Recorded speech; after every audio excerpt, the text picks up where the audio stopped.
I would like to start with the Auditor General. I would like to read a couple of quotes from the bottom of page 32 and the top of page 33 of the report.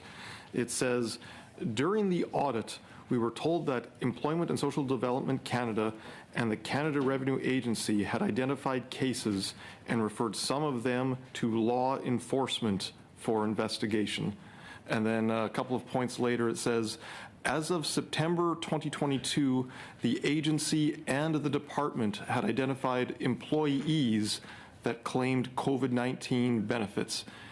Is that to say that CRA and ESDC employees were referred to law enforcement for criminal investigation?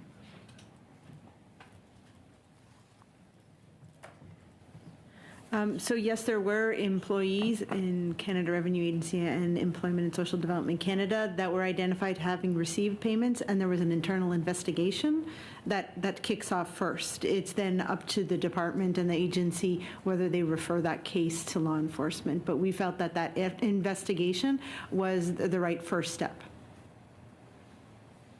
Okay, well then I guess I will ask the witnesses from the CRA and ESDC how many employees were subject to internal investigation and how many cases were referred to law enforcement.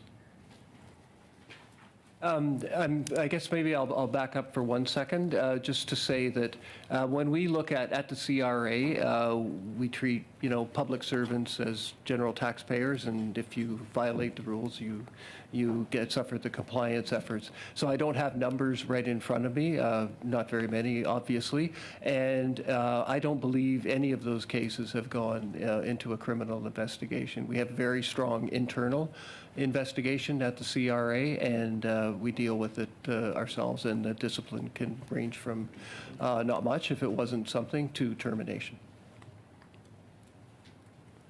May I just interject? I appreciate that answer, Mr. Hamilton. Could you provide this committee with the numbers? I'm afraid that not very many is not a sufficient answer. Would you be able to provide to this committee afterwards the number that were subject to the internal investigation? Let me take that back, and I'll endeavor to get you those numbers. Thank you. And the same question to ESDC. I'd be happy to answer that question. And so as part of some of our internal investigations, it was discovered that some of our employees had availed themselves, as any Canadian, to apply for CERB benefits on their own time. So I want to make it clear they did not use any internal systems in doing so.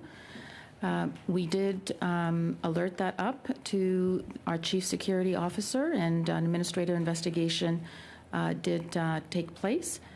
Those individuals that did break the trust of the employer-employee relationship, as we reviewed for cause their security clearances, have been terminated. To date, we have terminated 49 individuals. Okay, so just so that I'm clear, 49 now former employees of ESDC were terminated for fraud related to COVID benefits. Is that correct?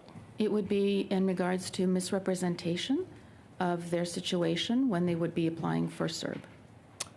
Okay. And how many of those cases were referred to law enforcement? There was no referral to law enforcement, as this was an internal investigation, and it was a review for cause in regards to breaking the code of conduct associated to the employees of all of our department. And have the monies that those 49 employees received been clawed back, or are those still part of the ongoing investigations? Those monies have been established as overpayments that must be repaid, and they are being treated as any other Canadian that received benefits they were not entitled to.